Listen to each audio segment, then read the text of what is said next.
Welcome in, everybody, to the Real Ballz podcast. I'm Ryan Squires. I am your host, and I will be talking to you for the next half hour or so about everything that's going on in bowling, but also covering the PBA. This week, I will have 2 more episodes that will air on Wednesday and on Friday, and we will cover the PWBA on Wednesday and the USBC on Friday. So, I first want to dive in with some bowling news and congratulate Stephanie Johnson on her win this past weekend on the PWBA Tour, and also Jacob Buttriff on his win at the PBA over in Coldwater. So congratulations to you guys. It was very exciting to watch. If you watched Stephanie on CBS Sports, it was very, very exciting to see that finish in her first major win, so that's pretty awesome. Shannon O'Keefe wrapped up Player of the Year, which was pretty cool to see, so that was exciting. But I want to dive into the PBA and start with that and kind of go over basically what is the new PBA deal and what's it gonna bring to us. And that is basically gonna start with some new partners. We all know, if you follow bowling, that the PBA is now signed on to Fox for 2019, Fox Sports, Fox Network. And so that's gonna be exciting because if you've watched the PBA over the last few years, I think it's pretty obvious that ESPN had no interest in the PBA. They had no interest in promoting the PBA. They had no interest in doing anything to help the PBA, which is something that, if you liked bowling like me, it would be very, very frustrating. And you'd watch it, and you could see that it was on ESPN, which was at least good. It was on TV. But at the same time, when you would watch the PBA on ESPN, you may go online and you may look at social media or something like that, and you could find nothing about the PBA on ESPN. You couldn't find anything on their website. You couldn't find anything even talking about bowling. They would list sports, and they'd have this huge list of sports, right? And you'd have all this stuff, and you'd be like, there's goddamn gymnastics on here, but the PBA was never on there. And that used to drive me up a wall because I would find stuff that would just really piss me off, and these weren't even what I would consider sports. You know, they love to cover cheerleading. They'd love to cover anything there was except for bowling, which I could never figure out. You know, why bowling? Why couldn't bowling be covered like every other sport, which I always found to be, you know, painstakingly annoying. Because how was the PBA and how was bowling ever supposed to grow if nobody that broadcasted on TV would do any kind of promotion for it? You never saw previews for bowling coming up. You never saw anything that had anything to do with bowling for the PBA on ESPN. Plus, it was on cable television and not broadcast television. So hopefully, my goal, you know, at least looking forward with the PBA, is that maybe Fox will actually promote the product. Maybe we will actually get to see a real PBA tour get some kind of promotion. And then it all comes down to, what is the PBA going to do with that, and how do they make it work and make it better for everybody, not only the bowlers but also for their partners, so that way people will continue to watch the PBA, people will continue to want to broadcast the PBA and put it out there. So first, going to dive into a few new partners. Obviously, we've just talked about Fox, but you got Flow Sports, which is basically kind of giving you everything you ever wanted if you're a PBA person. You know, you now get to watch, if you would watch Extra Frame and you'd get really annoyed that you could only see those bowlers maybe 1-2 games tops, but now you can watch and you can see those bowlers as they move. You can now watch on each pair, which was really cool to see, and that was exciting, being able to pick out who you wanted to watch and watch from there. So that's pretty awesome. Plus, Flow Sports is digital sports, and they really have done well developing that niche and being able to develop these niche sports into real companies that continue to bring on more partners, more sponsorship, just more in general. So that's exciting to watch, is to see that the PBA is now really embracing a digital age and bringing in partners that can help with that process. So that's going to be exciting to see. But Fox is going to be broadcasting some events on Big Fox, which is going to be a big deal. That's going to bring a lot of viewership. And those are things that I think, if the PBA does it correctly, those are things that I think can really make a big difference for the PBA moving forward. Now, when you look at some of the PBA partnerships, you look at the manufacturers. They're the ones who pay a lot of money. We know they do. We know that they pay a lot to the bowling ball. The bowling ball companies pay a lot. We know that the manufacturers in general, just across the board, are paying a lot. That starts and is no bigger deal than with High Five. High Five being the official apparel of the PBA. I know that the PBA has always done a lot of one and done type sponsorships where they're the only ones, they're exclusive rights to it. And it's worked for the PBA in the past. But for me, maybe with ESPN that was a big deal, but you've got 4 or 5 other apparel companies out there that are ready to register their products for the PBA. The PWBA has 6 companies allowed to be worn.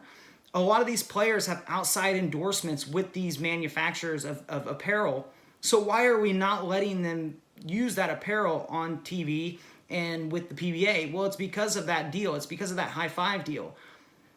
With ESPN, I could understand the PBA needed an exclusive partner, and they made a promise, they signed a contract, they did that, which is fine, and there's still time remaining on that contract. I get that. But what really gets me is that the PBA could essentially, I'm sure somewhere in in that contract, there's a way that they can cancel out that contract and basically say, hey, we've got new partners or whatever it is. They could do something to create essentially it's a breach of that contract. But at the same time, it would bring in so many more partners that money, if they could charge those partnerships correctly, especially for the new viewership, I guess is what I would call it, the new viewers that are now potentially going to be brought in, that's something that the PBA can really market and say, hey, for your company, we're not only just doing the telecast, but we're doing the flow sports too. So your company is receiving X amount on everything, and they're just limiting themselves with the one apparel company. And I think that that's something that they could open up and say, hey, guys, come on in. We will take your money. You pay your fee, and now everybody gets to wear whatever they want. And all those fees together have got to equal somewhat or relatively close to what the one fee paid by High Five was. So, but now you're building multiple partners in that area. But the other cool thing is you're getting multiple designs. You're getting multiple different things that, for me, I think you look at it online and you say, well, that's a cool jersey. But if you were to see that in person, if you were to see that on TV, maybe High Five offers this, but Logo Infusion can offer this. Those right there, that's something that I think with the PWBA, you've seen a lot of those sponsors increase their business, and that increased business is only going to filter its way into bowling one way or another, which is going to ultimately grow the sport as a whole. So, Flow Bowling's partnership, the partnership on Fox, I think is going to be a big deal. Now, with Fox, they just announced that they're going to have 30 telecasts and a playoff series. So that'll include 60 hours of coverage starting January 6th with the Hall of Fame Classic, 19 live telecasts, and 4 of them are on Big Fox. Big Fox is going to be a big deal because when you get to be on the broadcast partner, not necessarily the Fox Sports or whatever it is, that's going to be a big deal for bowling. That's going to be something that's going to be viewed by people, whether they're big bowling fans or not. That's something that's still going to have viewership. Now, you're going to have the PBA playoffs. You've got 10 telecasts, the top 24 seeds, with the winner getting $100,000. That's awesome to see. That's awesome to know that, the sport as it is right now, the winner has a prize out there that's 6 figures at least. It's kind of a necessity.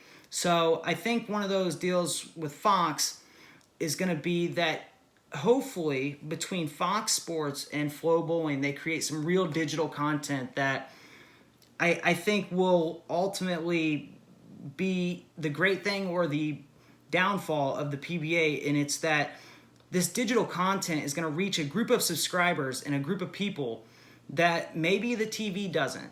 And with ESPN, like I said, it's all about recognition of the sport. And the PBA never got any recognition on ESPN. And that was something that I think if you're a bowling fan, you'd want to know about. You'd want to know if you were what's going on in the PBA or whatever, and you had to go to the PBA's website. You couldn't go to ESPN, even though ESPN was supposed to be the broadcast partner. At the same time, ESPN, you could just tell that they didn't care. They didn't give a shit. They didn't give a damn about the PBA. The PBA was almost just airtime. It just filled airtime, crappy airtime, and they'd give you the worst time frame and the worst dates and everything else. So you would be put up against some of the biggest events in like football and stuff like that, and you're going, well, how the hell are we supposed to compete against the Sunday football, And so that was something that I think really hindered the PBA. They didn't do a lot to help the PBA at all as a partner. So I think the PBA moving forward on Fox, if Fox does any kind of promotion at all, they're ahead of ESPN already. If they do any kind of website, if it's on Fox Sports or anything like that, they're ahead of ESPN. So that's something that I think will make a big difference. But you've also got these events. So you got the Hall of Fame Classic as a new event. You've got Oklahoma Open, Lubbock Sports Open. You've still got your majors in February, ending with the Indianapolis Open. The cool thing I thought was that they moved the World Series of Bowling from November to March. And moving that from November to March, what that's done is that's now taken that Sunday afternoon broadcast, and that's taken that out of football season. So now with the PBA not competing dead set against football, it really gives the PBA a chance to actually get some ratings. And that's something that the PBA was able to do with their select group of audience members. I mean, if you want to watch bowling, you're typically watching bowling because you want to. It's not something you just turn on and go, oh, look, bowling's on, I think I'm going to watch. It's something that you typically would watch because you want to. And so with the PBA no longer competing against football, that's going to be a big deal. I really believe that that's going to be something that can help the PBA grow over the next season or so, especially on Fox with those 4 events on Big Fox. That's something that the PBA can use to their advantage. But you'll have the World Series of Bowling now in March. The Masters will be in March at the end of the World Series of Bowling. So it gets moved to the end of the World Series of Bowling, which is going to be in March. PBA playoffs will begin April 6th through the 11th, cutting to the round of 8. And then you've got the DHC, which moved from January to April. So that's going to be a little weird, having the DHC right in the middle of the playoffs. But you've got the playoffs then coming live right before the PBA League. You've got the playoffs in June, the first week of June, the 1st and the 2nd, as well as the PBA League July 16th through the 18th. So that moved from that March-April timeframe to that July timeframe. So we've created basically a real season with the PBA. So that's going to be exciting to watch because it doesn't make it go year-round, a little here, a little there, but it creates some anticipation. It gives you a set start date. It gives you a real ability to compete on a Sunday at 1 o'clock, so that you don't have to compete against football.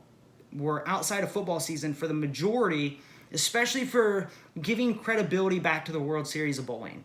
Giving those events back and that credibility back in March is going to be a big deal. It's going to be something that we can use moving forward to not have to say, well, it's in November and then we're in December, January, now we're competing dead set against football. It's very tough to get an audience in on a Sunday at 1 o'clock during the football playoffs. Although the NFL's, their business model is really, alienating some fans. The PBA is not necessarily going to pick those fans up, and that is something that if it's in March, if they're not doing anything, that's a possibility. And so that's something that I really look forward to. Now, what it means for the PBA for me when I look at it is more money. Now, the PBA doesn't release their television rights contracts. When you look at sports as a whole, you look at football, you look at baseball, you look at the NBA, you see that they release these television rights deals. And now the PBA doesn't have to release them, obviously. But I think if you look at sports as a whole, you want to be able to say, okay, well, this is what the television partner, Fox or whoever it is, this is what they paid for those rights. That way you can move forward and the valuation of the product, 1. But 2, the players, the staff, all those people, you want to be able to know where your money's going. And so transparency, I think, is going to be a big deal moving forward. when you start to increase your visibility, you start to get more and more people watching your product. Now your product is worth more money. Okay, so at what point do we say, okay, well, if you want to be a television partner with the PBA, this is what it's going to cost. Great, here's our ratings. If you want to be an advertising partner with the PBA, this is what it's going to cost. If you want to be a manufacturing partner, this is what it's going to cost. And you want to be able to say, okay, all that money came in. Here's X amount of dollars. This much went to the prize fund. This much went to expenses, and all that breakdown of basically what would essentially be a P&L. But when it comes to being transparent, I think a lot of it, even though they don't have to do it, would go a long way to say, okay, this is where the money went. This is what we're getting for a PBA event. This is what we're, because every time a PBA event's put on, the center's paying money, the partners are paying money, at the beginning of the year and everything else. So you want to make sure that, okay, this is what all the costs were. You don't want to find out that hardly anything went into the prize fund, or hardly anything went into this or that or whatever expense it is, because at the end of the day, this is still going to be entertainment. This is still something that the PBA is going to put on, but they're a professional sports league, just like an NFL or an NBA or anything else. And I think when you start attaching yourself as a professional sports league, you need to be more transparent than whether or not, we've got this deal or that deal or whatever it is, so that people know, and whether or not they have an opinion on it doesn't matter, whether it's an educated opinion or a dumbass opinion, and there's a lot of dumbass opinions out there.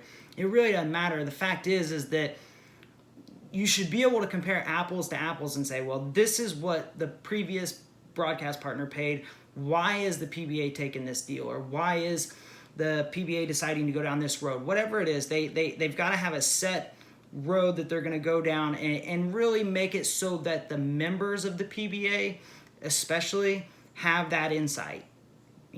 I'm sure bowlers know what the prize fund, what percentage went to the prize fund and things of that nature. But as the tour continues to grow, you just want to make sure that there's a lot of transparency there, and that the best deals are getting made for the PBA as a whole, and for the future of the PBA, and for the future of bowling. So I just think that it'll open up more opportunities for the PBA down the road with the digital partnerships, with the media partnerships. I think that with that increased viewership, you're going to have expanded audiences compared to the regular cable TV, which we covered. But I also think that you can go one of two ways when it comes to the manufacturers and things of that nature. You can lower those manufacturing fees, or you can keep them the same and open yourself up to more manufacturers. That's something that I really think is going to come down to, there's just so much stuff out there. What do we charge the manufacturers moving forward, especially if those manufacturers are now going to have product on a bigger platform? They're going to have product on a bigger platform across the board, whether it's with Flow Bowling, whether it's with Fox Sports, whatever it is, there's going to be more available to promote their products. So I think transparency is a big one. Another thing I wanted to go over was the potential playoff, So what I can't figure out is, when you watch the PBA, the most exciting part that everybody wants to see is the 9th and 10th frame roughly, or God forbid if there's a roll-off. And so exciting to watch, when you see a roll-off and you're like, oh, what's going to happen? If we're going to do if we're going to do a playoff, why wouldn't we do something like, okay, the most exciting part's a 9th and 10th frame roll-off. Why don't we just do a 9th and 10th frame roll-off instead of doing a whole game, except you do it in a best-of-7 set. So you basically have a minimum of 8 frames if you sweep all 4, which is going to be very difficult, but a maximum of 14 frames. But it creates constant drama, constant excitement. You're always going to be going, okay, he's up 2 sets or whatever it is. But a best-of-7 series of 9th and 10th frame roll-offs brings the most exciting part of the PBA, which is those roll-offs, to a best-of-7 series. And I think that that's something that if you did it in a playoff format could be very exciting, could create a lot of drama. And, with Rob Stone back there throwing ham bones, he'd be able to do it literally every 9th and 10th frame roll-off if they could strike. So I really think that that's something that could potentially help the PBA in their viewership, but also create a lot of excitement? Why not build these characters up? Build some good versus bad. You know, whether you love the WWE or not, Vince McMahon is a genius at building characters, and those characters are followed by millions of people, and their merchandise is purchased and everything like that. And it's purchased and it's done because they can identify with this character, with that character, and you don't necessarily have to create a character, but you've got to create some excitement around these people.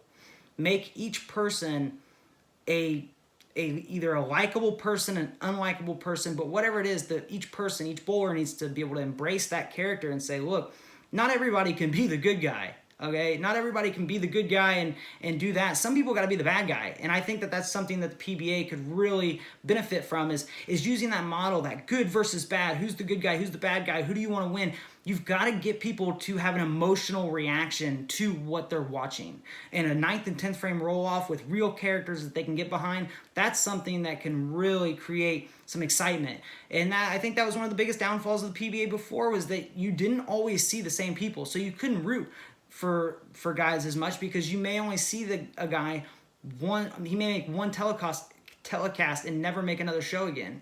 And so you could be a big fan of somebody, and then the next thing you know, they never appear on TV again because they don't bowl on tour or whatever it is.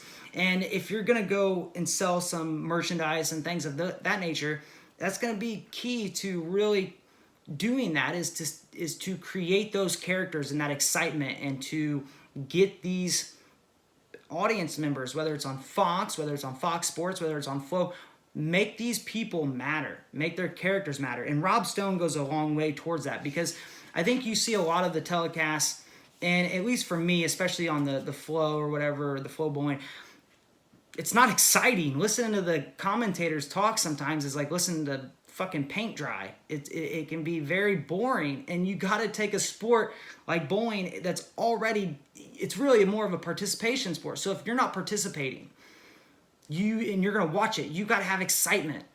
Someone's got to be giving you that excitement. And Rob Stone, Randy Peterson, they can do it, but I think you'll see a lot of things that need to really be brought to life. And hopefully, the last time I really felt that way was with Rob Stone. You could tell when he was, speaking, that he was a professional speaker, that he was a real commentator, that he was somebody who could bring the sport to life, some excitement.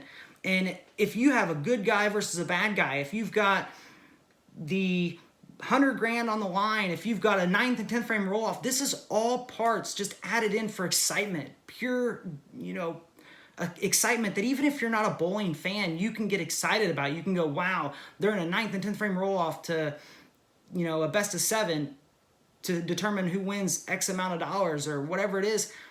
It adds drama and excitement to every match. So that's something that I definitely think the PBA could benefit from. I want to close this episode by going over something I received not too long ago from somebody, and it basically was a mass staff request for staffers. So this was emailed out, it looks like, to a lot of people, and this is from a apparel manufacturer. Last week, I started seeing these things popping up on social media, and I started seeing a lot of the emails and the announcements saying, hey, I'm now on staff with this company. Well, this company was an apparel manufacturer, and they go out, they send these mass staff forms out saying, hey, you've been selected to be on staff. So it starts off with, after a couple false starts and needed revisions, we are thrilled to announce that the Bowlify staff program is finally ready. And after much careful consideration, Bowlify would like to cordially invite you to be a team member of Team Bowlify as an associate staff member. Okay, so it goes on to cover the fact that their staff program is quite simple. Wear Bowlify, promote Bowlify, provide feedback, both good and bad, represent Bowlify in a positive and professional manner, and direct bowlers to Bowlify.com for their jersey needs. In return, you'll get credits for jersey discounts as well as compensation on those sales that you direct to Bowlify.com and other cool stuff as we develop it. Okay, you get some commission and basically some jersey credits. But this was sent out, and I started seeing a lot of people that suddenly became staffers of Bullify. And I actually clicked on the agreement that was sent to me, and some of the stuff is just absolutely insane if you guys actually read this stuff. And I don't have time to read the whole thing here, but I will post the agreement up so that people can read it. But basically what it breaks down to is that you have to promote Bullify, which is the main thing, and that you have to now use Bullify exclusively. You have to promote it on your social media pages regularly. If you don't, then you won't be eligible to be a Bullify staff member. But what really gets me is when you get down into reading some of these, it has a whole breakdown of some of the stuff that you're going to want to take a closer look at. Some of which is the ending line is, you acknowledge that you have read this agreement and agree to all of its terms and conditions. You understand that we may at any time admit others into the Bullify Pro Shop program on terms that may differ from those contained in this agreement. You have independently evaluated the desirability of participating in the program and are not relying on any representation, guarantee, or statement other than those set forth in this agreement. We make no express or implied warranties or representations with respect to the Bullify staff program or any products sold through the Bullify staff program, including without limitation warranties of fitness for a particular purpose, merchantability, non-infringement, or any non-implied warranties arising out of a course of a performance, dealing, or trade usage. In addition, we make no representation that the operation of Bullify's website will be uninterrupted or error-free, and we will not be liable for the consequences of those interruptions or errors. So basically, it's saying that errors may occur, and if it costs you anything, that's too bad.